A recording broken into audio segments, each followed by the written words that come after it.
Existe un misterio bíblico que divide a la Iglesia. Un enigma que ha sido usado para convencer a millones de cristianos de que la venida de Cristo es, en realidad, dos eventos separados. Piensa en esto. Por un lado, tienes a Jesús en el Monte de los Olivos, pintando un cuadro épico de su regreso. Él habla de la gran tribulación, de señales cósmicas aterradoras y del sol oscureciéndose. Él describe una reunión de los escogidos solo después de todo ese sufrimiento. Por otro lado, tienes a Pablo en sus cartas a los tesalonicenses, describiendo el arrebatamiento con una trompeta, un grito y el encuentro con el Señor en el aire. La pregunta que resuena es, ¿cómo pueden el arrebatamiento, que supuestamente ocurre en secreto y en cualquier momento, y la revelación, que ocurre visiblemente después del peor sufrimiento, ser parte del mismo plan? ¿Acaso Pablo y Jesús enseñaron dos venidas diferentes, con 7 años de diferencia? ¿O es posible que la Escritura sea mucho más sencilla de lo que nos han hecho creer? Te lo digo directamente, el mismo evento es la respuesta. No dos, sino uno solo, glorioso e indivisible. Si alguna vez sentiste confusión al leer estos pasajes, o si te preguntaste cómo reconciliar el lenguaje de trompeta final con el de un rapto secreto, no estás solo. Es una tensión real que los teólogos han debatido durante siglos. Hoy, vamos a disecar estos dos pasajes clave, Mateo 24 y 1 Tesalonicenses 4, para que veas la asombrosa armonía que existe entre Jesús y Pablo, revelando el concepto de la venida como un evento único y postribulacional. Si quieres descubrir más conceptos como este que transforman tu visión del mundo, suscríbete a este canal donde exploramos las ideas más poderosas para tu vida. El debate sobre Mateo 24 y 1 Tesalonicenses 4 no es solo académico, tiene implicaciones profundas sobre cómo vivimos y qué esperamos. La visión que domina la teología popular, conocida como pretribulacionismo, se basa en la necesidad de separar estos dos textos en dos eventos, el arrebatamiento y la revelación. Fíjate en cómo funciona esta lógica. El pretribulacionista dice, Mateo 24 describe la revelación, la venida de Cristo con su iglesia en gloria para juzgar y reinar. Este es un evento público, después de la tribulación, con señales cósmicas y juicios divinos. Pero, argumentan, 1 Tesalonicenses 4 describe el arrebatamiento, la venida de Cristo por su iglesia, de forma secreta, antes de la tribulación. Si fuera el mismo evento, dicen, la iglesia pasaría por el juicio de Dios, lo cual es inaceptable. La solución, por lo tanto, es que Cristo tiene que venir 2 veces en rápida sucesión, primero por los suyos, y 7 años después, con los suyos. El problema es que esta visión dualista no surge de una afirmación clara de la Escritura. Es una inferencia, una solución humana necesaria para reconciliar dos narrativas que parecen opuestas. Para que el pretribulacionismo funcione, los evangelios deben ser solo para Israel y las epístolas solo para la Iglesia. Esta separación, sin embargo, destruye la unidad de la Escritura. Imagina por un momento esta escena, tienes un rayo. Un rayo es un evento único, violento e indivisible. La gente en la ciudad ve el flash cegador, la revelación, la gente en las afueras oye el trueno atronador, el arrebatamiento. Los dos son parte del mismo evento físico. En la teología, la revelación pública y visible y la reunión de los santos son dos caras de esa misma moneda gloriosa que se conoce como la parousia. Déjame mostrarte algo asombroso. El autor del concepto que exploramos nos recuerda que el mismo Pablo, en 2 Tesalonicenses 2:8, une los dos aspectos en una sola frase, a quien el Señor matará con el espíritu de su boca y destruirá con el resplandor de su venida, parousia. La venida, el arrebatamiento por la iglesia, es el mismo momento en que el anticristo es destruido, la revelación y el juicio. Esto apunta a un evento único. El desafío está en leer ambos textos, Mateo 24 y 1 Tesalonicenses 4, no como una contradicción, sino como dos descripciones complementarias del mismo clímax. Si logramos alinear sus elementos, la visión de las dos fases se vuelve innecesaria. Pero, ¿cómo podemos estar seguros de que los textos no son simplemente diferentes? Necesitamos desglosar los detalles más importantes. ¿La famosa trompeta y la reunión de los escogidos son realmente los mismos en ambos pasajes? Para entender por qué Mateo 24 y 1 Tesalonicenses 4 describen el mismo evento, debemos ir más allá de las inferencias humanas y centrarnos en las similitudes textuales directas. Una lectura honesta revela coincidencias demasiado fuertes para ser una simple casualidad o eventos separados por 7 años. Tomemos la palabra clave, la trompeta. Mateo 24:31, la venida de Jesús. Y enviará sus ángeles con gran voz de trompeta, y juntarán a sus escogidos de los 4 vientos, desde un extremo del cielo hasta el otro. 1 Tesalonicenses 4:16, el arrebatamiento de Pablo. Porque el Señor mismo con voz de arcángel y con trompeta de Dios descenderá del cielo, y los muertos en Cristo resucitarán primero. Fíjate bien, la trompeta está presente en ambos textos. El pretribulacionista debe inferir que la trompeta de Mateo es una trompeta de juicio para Israel, mientras que la trompeta de 1 Tesalonicenses es una trompeta de resurrección para la iglesia. Sin embargo, en el contexto bíblico, no hay un patrón claro que exija 2 trompetas finales distintas. Al contrario, hay referencias a una trompeta final que marca la transformación de los vivos y la resurrección de los muertos, lo cual es el clímax de la esperanza cristiana. Aquí viene lo realmente interesante, la reunión de los escogidos. Mateo 24:31, la venida de Jesús. Jesús dice que sus ángeles juntarán a sus escogidos de todas partes de la tierra. 1 Tesalonicenses 4:17, el arrebatamiento de Pablo. Pablo dice que seremos arrebatados juntamente con ellos en las nubes para recibir al Señor en el aire. La acción es la misma, la reunión. En un caso, son los ángeles los que reúnen, Mateo, y en el otro, es el poder de Cristo el que atrae, 1 Tesalonicenses. Pero, ¿quiénes son los escogidos de Mateo 24:31? Si la tribulación fuera exclusivamente para Israel, la premisa dispensacional, entonces los escogidos serían solo los judíos creyentes de ese tiempo. Pero la Gran Comisión, Mateo 28, 19-20, y la enseñanza de Pablo dejan claro que los escogidos son el pueblo de Dios, la Iglesia, compuesta por todas las naciones. El principio del doble cumplimiento nos enseña que las profecías a menudo tienen una aplicación a Israel y, en última instancia, a la Iglesia, que es el cuerpo final de redimidos. No hay una afirmación clara en la Escritura que exija que la reunión de los escogidos de Mateo sea diferente al arrebatamiento de Tesalonicenses. Ambos son la reunión triunfal del pueblo de Dios al final de la era, al son de la trompeta, a su venida. El Evangelio lo enmarca en el contexto del juicio, la epístola lo enmarca en el contexto de la esperanza y el consuelo. Pero, ¿qué pasa con la parte más problemática?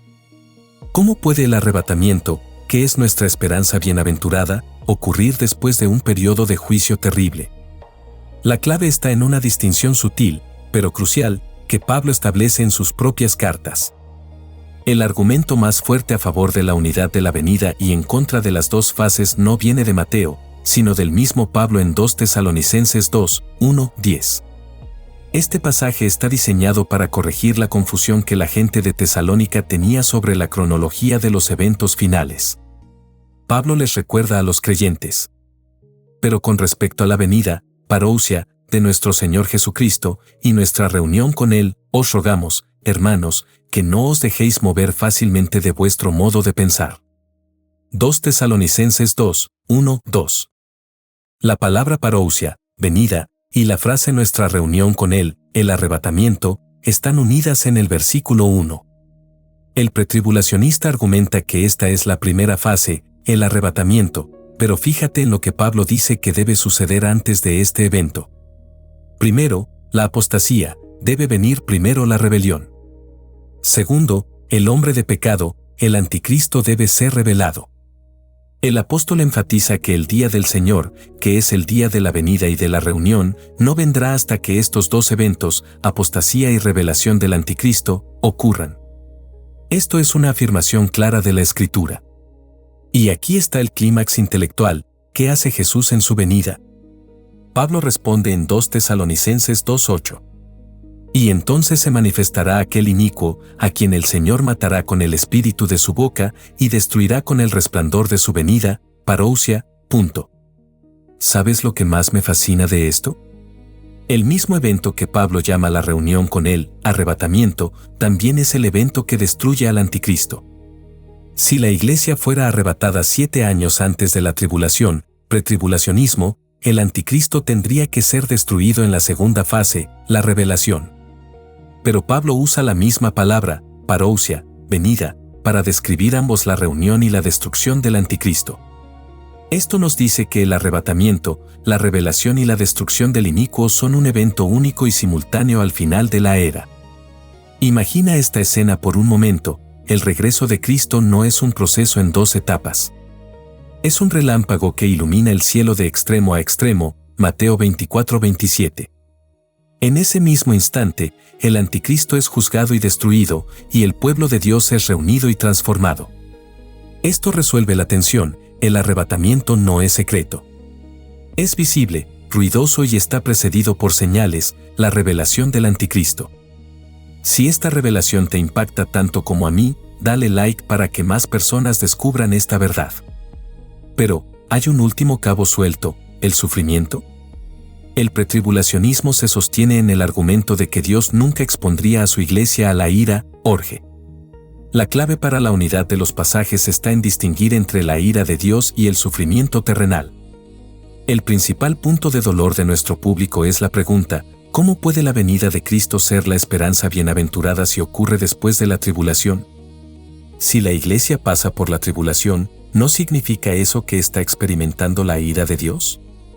Aquí es donde entra el concepto de distinción terminológica. El autor de este concepto nos recuerda que todos los cristianos creemos que la iglesia está destinada a salvación, no a la ira, orge. El problema surge cuando se confunde la ira de Dios, orge, con la tribulación, lipsis. Primero, ira, orge es el juicio punitivo y castigador de Dios contra la impiedad. La iglesia, redimida por la sangre de Cristo, está libre de este juicio. Las plagas, las copas de la ira, los juicios del fin, son para el mundo impío. Segundo, tribulación, lipsis es la persecución, aflicción y sufrimiento infligido a los creyentes por parte de fuerzas malignas, Satanás o el anticristo. La historia y la Biblia nos enseñan que la iglesia siempre ha experimentado lipsis, tribulación. Jesús mismo dijo: en el mundo tendréis aflicción, lipsis, Juan 16:33.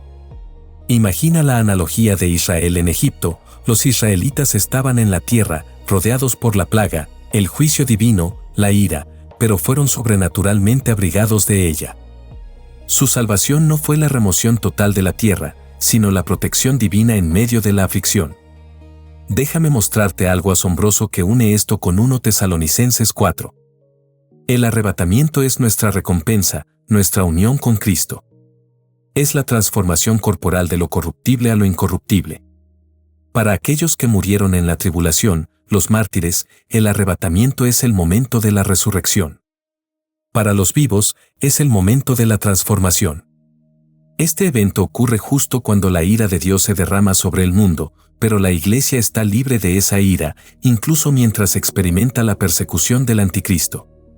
Antes de mostrarte cómo aplicar esto en tu vida, quiero que sepas que preparé un material exclusivo y gratuito donde desarrollo este concepto con mucho más detalle. Está en el enlace de la descripción, bájalo ahora. La lipsis no es la ira de Dios, es la purificación final de la novia, el horno de refinación antes de la boda. Y la esperanza bienaventurada no es el escape del sufrimiento, sino la unión con el Señor en su venida. Esta redefinición de términos nos lleva a nuestro último punto, la resurrección. ¿Acaso la Biblia nos muestra 2 resurrecciones de los justos, una en el rapto y otra después, o solo una, gloriosa y final, que es el clímax de Mateo 24 y 1 Tesalonicenses 4? Si hubiera 2 venidas separadas por 7 años, entonces tendría que haber una resurrección de justos en el arrebatamiento, y luego una segunda resurrección de justos, los mártires de la tribulación, 7 años después, antes del milenio. El pretribulacionismo se enfrenta a un desafío insuperable en Apocalipsis 20, 4-5. El texto de Apocalipsis 20, que describe la resurrección que precede al reinado de 1000 años, el premilenismo, dice que la primera resurrección es de 2 grupos. Primero, aquellos que no adoraron a la bestia, los mártires de la tribulación.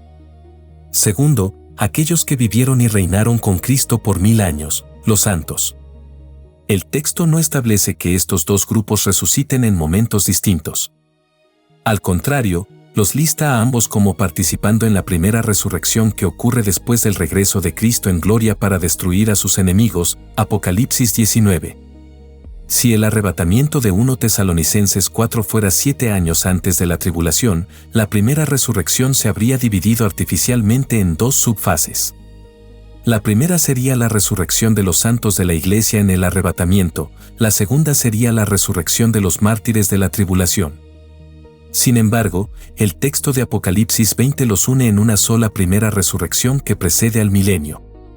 Esto implica que 1 Tesalonicenses 4, el arrebatamiento, la resurrección y la transformación de los santos, y Apocalipsis 20, 4-5, la resurrección de los mártires y santos, describen el mismo evento, la resurrección de los justos en el retorno glorioso de Cristo, después de la tribulación.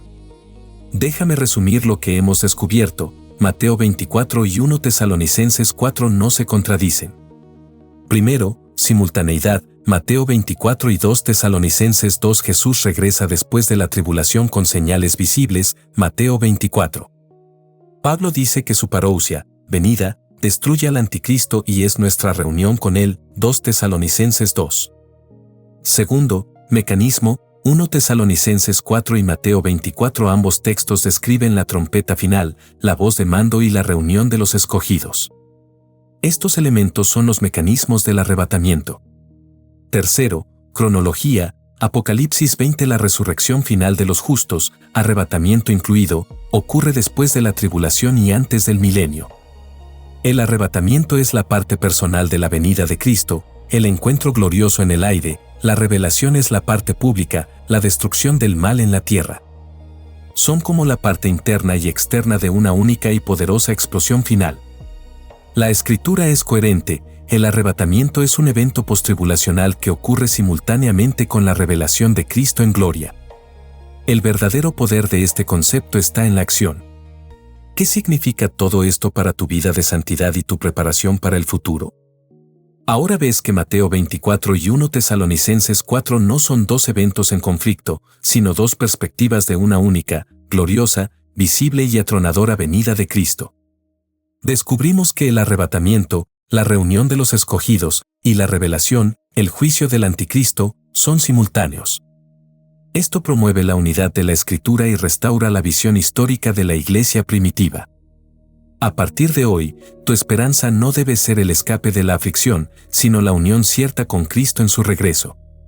Cuando sientas el miedo a la persecución, Lipsis, recuerda que estás protegido de la ira, Orge. Tu deber es vigilar, Gregoreo, estar espiritualmente despierto y fiel en el servicio. El verdadero incentivo para la pureza no es el miedo a que Cristo venga en cualquier momento, sino el amor por su persona y la certeza de que seremos transformados para ser semejantes a Él. Suscríbete para el próximo video, donde exploraremos el verdadero sentido del mandamiento vigiar y cómo aplicar la fidelidad en el servicio. Nos vemos allí.